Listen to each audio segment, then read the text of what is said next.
Já pega a sua Bíblia e abre em Lucas capítulo 18.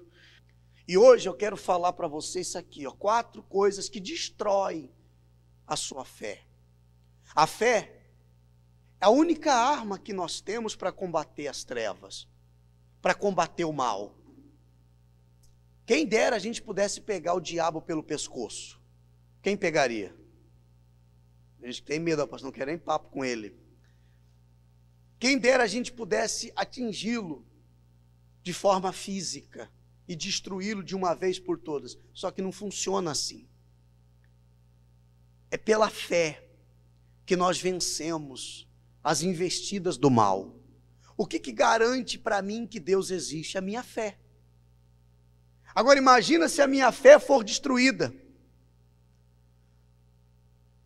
O que me dá certeza que essa promessa é verdadeira e se cumpre? A minha fé. Agora imagina se a minha fé for destruída. Então, Satanás trabalha, pessoal, constantemente para destruir a sua fé. E se ele consegue destruir a sua fé, ele elimina todas as possibilidades, todas as chances que você tem de ser feliz. A primeira arma que ele usa está aqui, ó. Por favor, orgulho. Essa aqui é a primeira arma dele.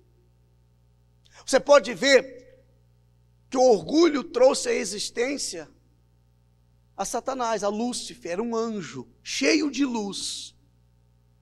No momento que ele começou a deixar o orgulho minar o seu interior, querendo ser mais do que todo mundo, querendo se achar mais capaz que todo mundo, saber mais que todo mundo, a presença de Deus se retirou dele. Então o orgulho, pessoal, ocupa exatamente o lugar da presença de Deus. Logo, se eu sou uma pessoa orgulhosa, eu não posso ter em mim ou achar que tenho em mim a presença de Deus. E é do ser humano ter orgulho. Muitas das vezes por causa de uma conquista, da posição que ele ocupa, dos elogios que ele recebe, das pessoas que o aplaudem. Se ele não toma cuidado, sabe, por causa do trabalho que ele, da profissão que ele exerce, da família que tem, e tantas outras coisas, Satanás começa a querer encher aquele coração desse sentimento maligno chamado orgulho. Mas eu quero alertar você, que todo orgulhoso, ele acaba sozinho. Ninguém fica, ou tem vontade, prazer, de ficar perto de uma pessoa orgulhosa. Porque o orgulhoso sempre quer estar um pouco acima dos outros. O orgulhoso não senta para ouvir, não aceita. Quer fazer inimizade com essa pessoa? Tenta ajudar ela. Tenta orientar ela, tenta avisar ela de alguma coisa que possa acontecer se ela não mudar o seu jeito de ser. Você arrumou uma inimizade. A pessoa vai olhar e vai dizer assim, ó, tá, é com inveja. Tá me perseguindo, orgulhoso tem síndrome de perseguição. Quando alguém tenta ajudá-lo, quando alguém tenta alertá-lo, a esposa tenta falar com o marido, que é orgulhoso. Marido tenta conversar com a esposa, que é orgulhosa. Já começam as brigas. Você vive pegando no meu pé. Você só vê os meus defeitos. O orgulhoso, ele não aceita em tempo algum o contraditório. Ele está sempre ali, sorrindo, feliz, enquanto todo mundo está dando um like para ele, um ok para ele, está concordando com ele. Sim ou não? À medida que alguém contradiz, pronto, acabou. Então o sentimento de orgulho, pessoal, destrói uma pessoa. Ela não consegue ter acesso à presença de Deus.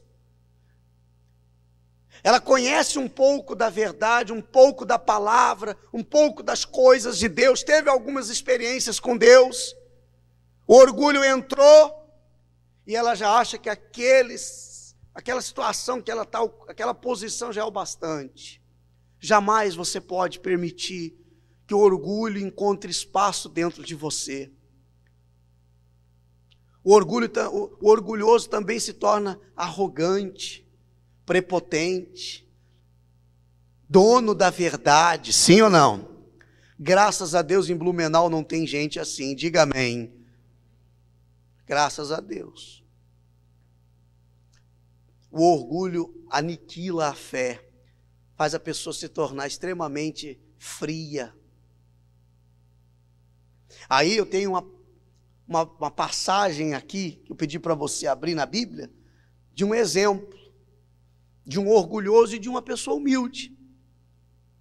Diz a Bíblia, Lucas 18, versículo 9, propôs também Jesus esta parábola a alguns que confiavam em si mesmos, por se considerarem justos, e desprezavam os outros. 2 homens subiram ao templo com o propósito de orar, um fariseu e outro publicano. O fariseu, posto em pé, orava de si para si mesmo, desta forma: ó Deus, a oração, graça te dou, porque não sou como os demais homens, roubadores, injustos e adúlteros, nem ainda como esse publicano. Jejuo 2 vezes por semana, dou o meu dízimo de tudo quanto, dou o dízimo de tudo quanto ganho. De si para si. Está vendo ali? A oração dele era dele para ele mesmo. É aquela oração que bate no teto e volta. Não toca o coração de Deus. Ele se achava melhor do que todo mundo. Ah, não sou igual a esse rapaz aí não. Eu não adultero, eu não roubo, eu não minto. Há pessoas, e orgulhoso normalmente é assim.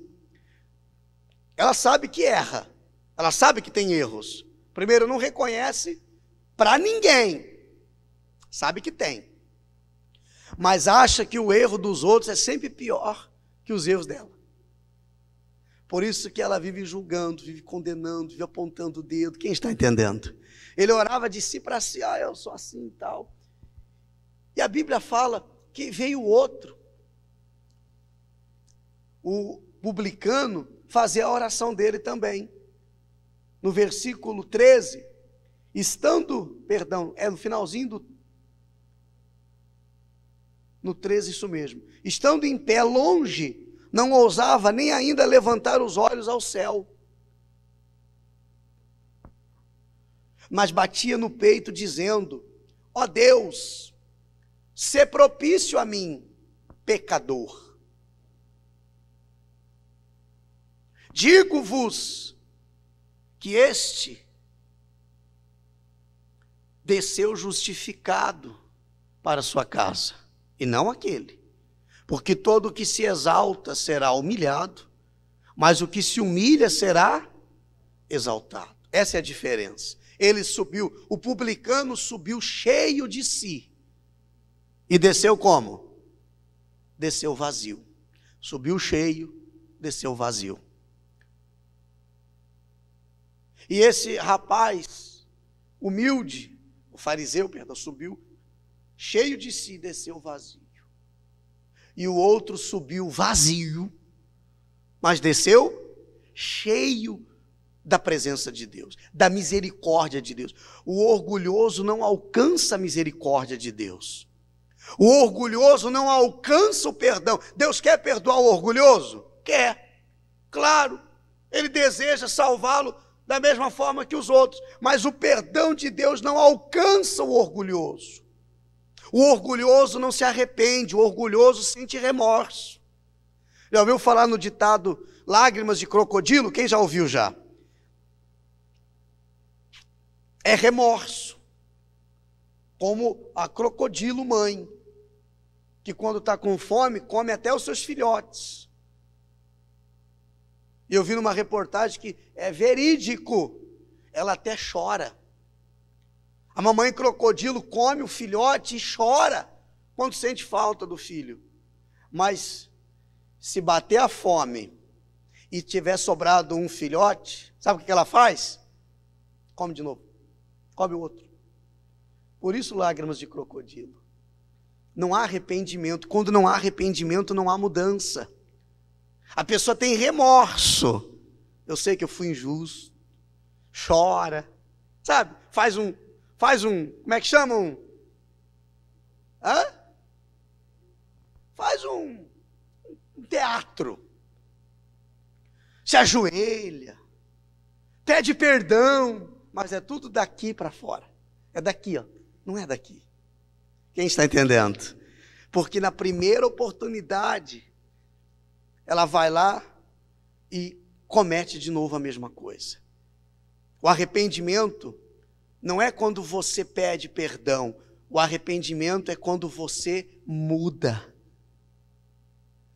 Quando que eu provo que estou arrependido? Quando eu peço perdão? Não. Mas quando eu mudo, eu estou provando realmente, eu me arrependi. E o orgulhoso não tem acesso a isso, pessoal. Por isso que você tem que pedir ao Espírito Santo. Só Ele pode. Só quem não tem orgulho pode tirar o nosso orgulho. Porque o homem natural por si só é orgulhoso. A gente tem o hábito de se orgulhar. E o orgulho impede o agir de Deus. Só quem não teve orgulho, Jesus falou, o meu coração é humilde. Então, é nele, é você mergulhado na presença dele, que você pode se tornar uma pessoa extremamente humilde. Aqueles que não estão mergulhados na presença de Deus, não conseguem agir com humildade. Elas são seduzidas, elas são enganadas. O profeta fala, maldito o homem que confia no homem. E o primeiro homem que a gente tem o hábito de confiar, depositar a confiança, é nós mesmos, é o nosso próprio braço. Eu não confio em ninguém. Primeiro em mim, porque o coração engana. Satanás é aproveitador da situação. Ele às vezes, ele usa de situações que você está passando para colocar esses sentimentos malignos no seu coração. Quem está entendendo até aqui? Então, primeira coisa, orgulho destrói a fé. Segundo, dúvida. Eu posso afirmar para vocês, sem sombra de dúvidas, que depois do pecado, a arma mais poderosa de Satanás para afastar uma pessoa de Deus é a dúvida. Quer ver só? Quando a gente estava lá fora, não tinha nada de Deus, a gente não conhecia a verdade, o pecado fazia parte da nossa vida. A gente não pecava apenas, a gente vivia no pecado. Então já estávamos entregues, a gente não sabia. Ele já nos dominava por causa do pecado. A gente é escravo, sim ou não? A Bíblia fala, a pessoa que vive na prática do pecado, ela se torna escrava dele, dominada por ele. Bom, aí você veio à igreja, entregou a sua vida ao Senhor Jesus, assumiu um compromisso com Deus. Agora, você quer andar em novidade de vida. Você começou a se desviar do que não presta, foi lavado pelo sangue do Cordeiro. Diga glória a Deus. Foi limpo, a imundícia, a sujeira, foi lavado, chegou cheio de lama, e foi lavado pelo sangue do Senhor Jesus, foi perdoado, tem a salvação. Mas como Ele não desiste de nós, e Ele não pode mais nos derrubar com o pecado, agora Ele começa a lançar a dúvida. Dúvidas, inclusive, será que Deus me perdoou mesmo? Dúvidas, por exemplo, será que Deus me ouve? Será que Deus está me atendendo? Será que Ele me ama? Será que essa palavra, ela é verdadeira, vai se cumprir na minha vida? E aí começam os pontos de interrogação. E uma pessoa cheia de dúvidas é uma pessoa cheia de problemas. Pode ver. Quem tem muitas dúvidas também administra muitos problemas, porque a dúvida impede você de se entregar e permanecer firme. A dúvida faz a pessoa cair em desespero, porque ela não tem certeza de mais nada. E aí a gente tem uma referência muito bacana na Bíblia, que é Hebreus 11. Se você quiser abrir, vai aparecer ali, você lê comigo, Hebreus 11. Essa palavra que diz para a gente o que é verdadeiramente a fé. Que a pessoa diz que tem, mas às vezes não sabe o que é. Está ali, ó. Ora, a fé é o quê? Leia com o pastor, é o quê? É certeza de coisas que se esperam. Certeza é o oposto do quê? Da dúvida. Ou eu tenho certeza, ou eu estou cheio de dúvidas. Quer ver só? Uma pessoa que a fé dela é destruída por causa da dúvida. Pastor, eu preciso que isso aqui eu venha mudar na minha vida. Eu preciso que essa pessoa aqui, ora por ela. Pastor, ora pelo meu marido. Pastor, é um traste. Pastor, olha só Deus. Olha, eu acho que não tem mais jeito. Quer dizer, a dúvida está presente até na hora dela orar. Ela dobra o joelho e faz uma oração. Deus, eu peço aqui em nome de Jesus, que essa porta aqui se abra, que o Senhor me dê força para eu sair dessa situação. Ela levanta. Será que vai dar certo? Será que Deus me ouviu? Dúvida. Você vem na igreja e você entrega tudo nas mãos do Senhor Jesus. Como fizemos aqui no começo, a saúde, a família, as finanças. Normalmente, não é uma regra, mas normalmente, quando você apresenta algo nas mãos de Deus, Satanás investe naquilo ali para que você duvide. Quer ver só? Aí você chega lá, você orou por aquilo, você olha, e a primeira impressão que você tem é que está do mesmo jeito, ou ficou um pouco pior. Quem está entendendo? Com um pouco pior. Poxa, eu orei por isso aqui, eu pedi por essa pessoa, eu apresentei isso aqui para Deus, eu tenho a impressão que ficou pior. Dúvidas vão entrar naquele momento no coração dela. Porque é a única maneira que Satanás tem de me fazer pensar em desistir. Toda pessoa que duvida, ela não permanece muito tempo. Você não consegue fazer nada com dúvida. Por isso que a dúvida destrói a fé da pessoa. Como nós lemos, a fé é certeza de coisas que se esperam. É a convicção de fatos que eu não vejo. Eu não estou vendo, mas eu tenho certeza que vai acontecer. Já me vesti disso, já está dentro de mim, ninguém consegue tirar. Diga amém. É de fé em fé. Então é a arma que ele usa para separar você da presença de Deus. Terceira coisa que destrói a sua fé. Ali, ó. Medo. Medo. Tem pessoas que têm medo de perder o fulano, a fulana, de perder isso ou aquilo, medo da morte. Medo. Tem pessoas que elas vivem apavoradas com as circunstâncias. O medo impede você de usar a sua fé. O medo faz você se atrofiar. Uma pessoa com medo, pode notar, ela toma decisões precipitadas. Ela age por impulso, mentira ou verdade? Uma pessoa com medo é um perigo danado. A qualquer momento ela pode ter uma reação. O medo, trazendo para o lado espiritual, faz a pessoa viver diante da situação, diante dos problemas, diante das circunstâncias, apavorada.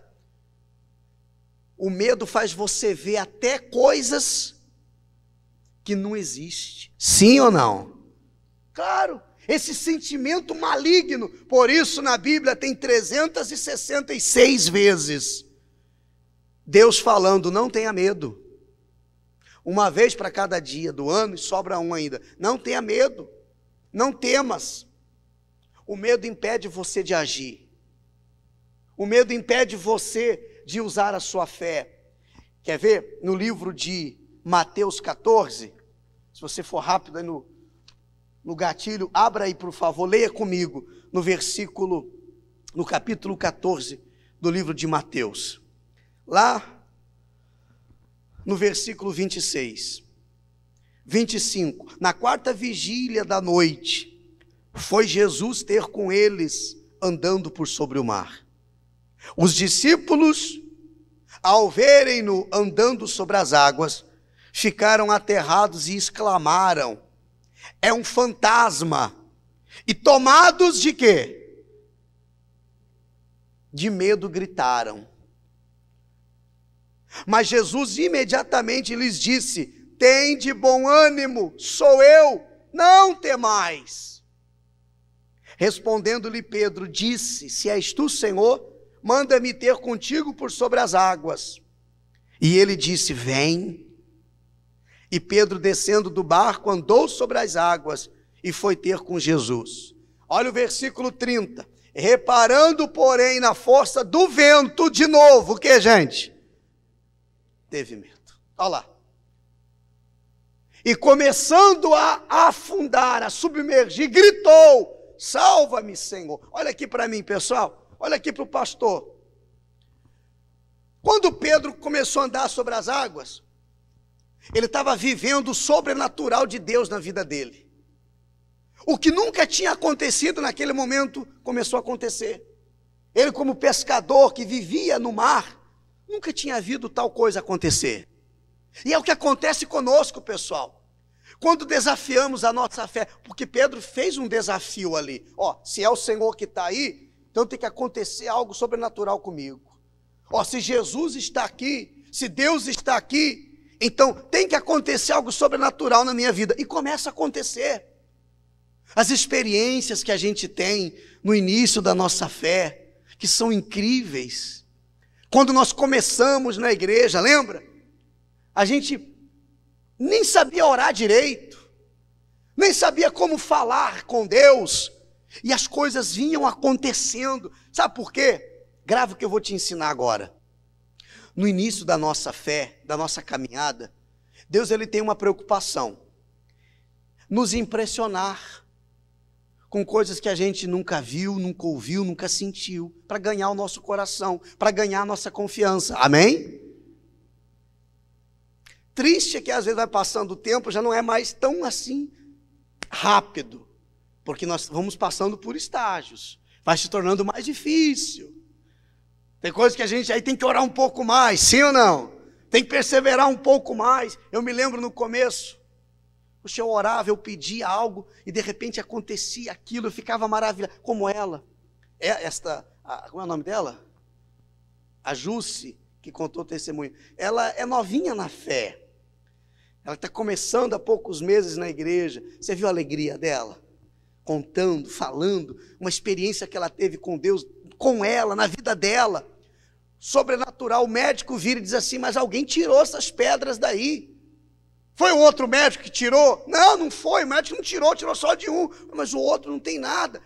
Essas experiências faz a gente entender que nós temos fé, que Deus ouve a nossa oração, que Deus está olhando para a gente, sim ou não? Só que vai chegar um momento em que o vento forte vai bater. Vai chegar um momento que a tempestade se levanta contra nós. Vai chegar o momento da dificuldade dentro da nossa casa, onde as pessoas vão começar a questionar a nossa fé, criticar a sua fé, falar mal da igreja perto de você, do pastor, de Deus, da Bíblia, chamar você de crente, de careta, de fanático. O vento contrário vai bater. E se você se apavorar, você sentir medo disso, agora, meu Deus, Deus me abandonou, estou sozinho. Foi o que Pedro pensou, ele andou sobre as águas, ele viu o sobrenatural acontecer. mas veio uma onda gigantesca, veio um vento forte do outro lado, e a Bíblia diz que ele sentiu medo, e o medo fez ele tirar os olhos de Jesus. Está vendo?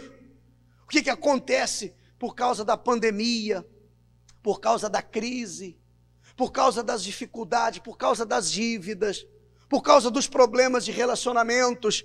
Se a pessoa não toma cuidado, ela tira os olhos de Jesus, deixa de confiar nele e começa a olhar agora só para o problema. E aí começa o que, gente? Bom dia, como vocês vão? Tudo bem? Ela começa o quê? A afundar. Quantas pessoas que não estão afundando por causa do medo, da dúvida, do orgulho que ela deixou alimentar-se dentro dela? Pedro começou a afundar. Só que veja uma qualidade de Pedro: ele era humilde. Ele era humilde, porque ainda que você tenha um, dois desses problemas aqui influenciando na sua vida hoje, mas se você entender que realmente precisa se renovar com Deus, renovar seus votos, a sua aliança com Deus. Pedro foi humilde, porque Pedro era pescador. É que um pescador se afoga, não sabe lidar com a água, nasceu, cresceu, a vida toda só fazendo aquilo. Mas ele foi humilde para pedir ajuda. Se ele fosse orgulhoso, não precisa não, deixa que me viro. Dá um jeito. E tem gente assim, que está se afogando, mas ela não tem humildade para dizer o quê? Socorro, me ajuda. Vão ter momentos na sua vida que você vai passar, que você não vai ter condição de se livrar sozinho. Não vai ter ninguém que possa te ajudar, ainda que queiram. Vai ter momentos que é você e Deus. Pedro clama, Pedro grita, pede socorro. Eu fico imaginando os outros discípulos até rindo dele. Ué, falei para você não ir. Eu falei, porque é assim. Parece que tem pessoas que ficam ali perto de você só torcendo para que saia alguma coisa errada. Sim ou não? Para dizer assim, está vendo? Quebrou a cara, te falei, bem feito. Mas ele ali, quando ele começou a afundar, ele entendeu, não, eu preciso de Jesus. A Bíblia diz que ele clama por socorro. Coloca o versículo ali, Jesus estende a mão para ele, prontamente estendeu a mão, está ali. Tomou-o e lhe disse, homem de pequena fé. Olha o que o medo faz. Ele não tinha uma fé enorme, pouquinhos minutos antes, pensa comigo, olha aqui, ó. Ele está no barco, ele fala assim, Senhor, eu quero andar sobre as águas. Jesus diz o que para ele? Vem. Ele põe o pé para fora e anda. Olha que fé. É para todo mundo ficar admirado. É para todo mundo ficar impactado. Caramba, está andando sobre as águas, que coisa maravilhosa. Como pode ter acontecido isso com você? Mas por um instante, que ele tira os olhos de Jesus e começa agora a olhar para os problemas. O homem de tamanha fé, Jesus chama ele de quê? Homem de pequena fé. Por que duvidaste? Então, era uma mistura de medo com o quê? Com dúvida. Destruiu a fé. Se ele tinha humildade, o problema é que ele tinha medo e duvidou. Porque às vezes a pessoa, ela é muito humilde. Ela é uma pessoa humilde, legal, graças a Deus. Mas é medrosa. Ou então ela é muito corajosa. Ela enfrenta o problema, enfrenta o desafio, o problema vem, ela não se abate. Mas ela se enche de dúvidas por qualquer pessoa que chega, lança uma palavra, ela já fica duvidando, enche o coração de dúvida. Ela ouve a palavra de Deus aqui, se alguém fala alguma coisa contrário lá fora, ela já entra em parafusos. Quem está entendendo? Nem o orgulho, nem a dúvida, nem o medo pode ter acesso ao seu coração. Quarta e última coisa que destrói a nossa fé, Ali, ó, leia comigo. Desânimo. Uma pessoa desanimada é aquela que desistiu, que parou. Ser fracassado em alguma circunstância, ter caído em algum momento da sua caminhada, não é o problema. Você pode se levantar, sim ou não? Você pode se reerguer, você pode se fortalecer. Uma pessoa pode ter caído, pode ter perdido, pode ter sido injustiçado ou feito uma injustiça, pode ter sofrido com o erro de alguém ou ter cometido um erro, mas se ela não desanima, ela se levanta e ela volta melhor do que era antes, diga amém. Ela vai dar a volta por cima. Às vezes ninguém mais acredita, aquilo ali já era, acabou para você. Se ela não desanima, ela não desiste, ela não recua, ela não retrocede. O desânimo não pode tomar conta da sua vida, porque senão os teus sonhos são frustrados, os teus projetos são engavetados. Uma pessoa desanimada, ela até trabalha, mas trabalha para realizar o sonho dos outros. Trabalha porque precisa trabalhar, não tem mais perspectiva. Não tem mais ânimo, ela olha para a situação dela e não se vê mais diferente do que está. Quantos que nós não conhecemos, pessoal, que eram pessoas extraordinárias, cheias de ideias, cheias de sonhos, sim ou não? Pessoas que você se espelhava nela, e porque ela desanimou, ela desistiu, ela perdeu o brilho. Quando a pessoa desanima, ela deixa o desânimo tomar conta da vida dela, ela perde o brilho nos olhos. Ela começa a murchar, de onde vem a depressão, a frustração, a decepção, a desilusão. O desânimo causa tudo isso, faz uma pessoa forte, vencedora, sabe, se tornar nada. Josué estava assim, lembra? Deus apareceu para Josué quando Moisés tinha morrido, ele desanimou. Tem pessoas que depois que ela perdeu algo ou perdeu alguém, ela desanimou. Há mulheres que desanimaram de casar-se, porque um dia sofreu uma frustração. A homem é tudo igual, é porque ela desanimou, por isso que ela pensa assim. Desanimou de lutar por alguém, de buscar em Deus alguém. Há mães que desanimaram dos seus filhos, e agora largou de mão. Agora se vira, desanimou. E o que está ruim pode ficar o que, gente? Pior. Há pessoas que desanimaram da sua casa. É verdade. Ela já não cuida mais das suas coisas com o prazer que ela cuidava antes, com o carinho que ela fazia antes. E vou mais longe ainda, para terminar. Tem pessoas que desanimaram de si mesmas. Ela se preocupava em estar sempre bem, se cuidava. Não é que ela tem que provar alguma coisa para os outros, mas ela se preocupa em provar para si mesma que ela é capaz. Não desanima de você. Não desanima das pessoas, ainda que elas não mereçam no seu pensamento, não mereçam o seu esforço, a sua dedicação. Faça isso por você. Não desanime da sua família. E há quem tenha desanimado de Deus. Ela não ora mais, ela não fala mais com o papai, ela não fala mais com o seu Senhor, com o seu Deus. Então essas 4 coisas estão matando a fé das pessoas. Os cristãos estão com a fé destruída.